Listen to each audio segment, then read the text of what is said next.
আসসালামু আলাইকুম। আমরা আজকে শীত যাওয়ার উপলক্ষে শেষ একটা পার্টি করতেছি, সবাই ছাদের বৈশা। আমাদের সব বন্ধু বান্ধব যারা আছে, আমার স্কুলের বন্ধু বান্ধব, আপনারা খাইতে পারবেন না, দেখতে পারবেন, দেখে দেখে লোভ করতে পারবেন, নিজেরা নিজেকে উদ্যোগে খেয়ে নিয়ে টাকা পয়সা দিয়ে।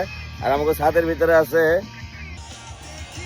এই জায়গায় মিস্টার সাকির বলেন, আপনার অনুভূতি বলেন, কি করতে আসছেন? আচ্ছা, এই যে আমাদের এই জায়গায় খিচুড়ি বাড়ি চলতেছে, ভিতরে মাংস আছে, খিচুড়ি পরে আসবো। এই জায়গায় আমাকে বুঝতে আছে, আমাকে মোরসালিদ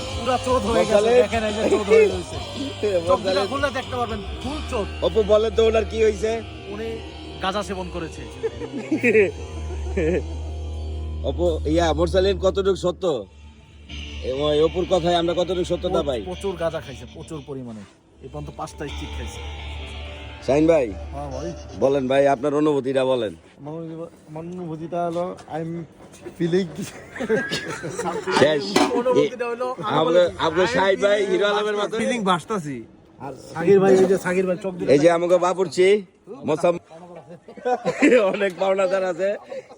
এই ভদ্রলোক শখকে মানুষের কাছ থেকে টাকা ধার নেয়। স্যার আপনি বলেন কিছু। আমাকে জনি সাহেব উনি না খাইয়েই চোখ লাল থাকে ওনার। আমাকে জনি সাহেব 3 বাচ্চার বাপ। বলেন জনি সাহেব, লুবনানের ব্যাপারে কিছু বলেন।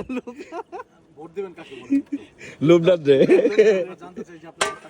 বলেন, আপনার অনুভূতিটা বলেন জনি সাহেব। কোনো অনুভূতি নাই, কে? চুদলিং পং দেখা অনুভূতি হারাই গেছে।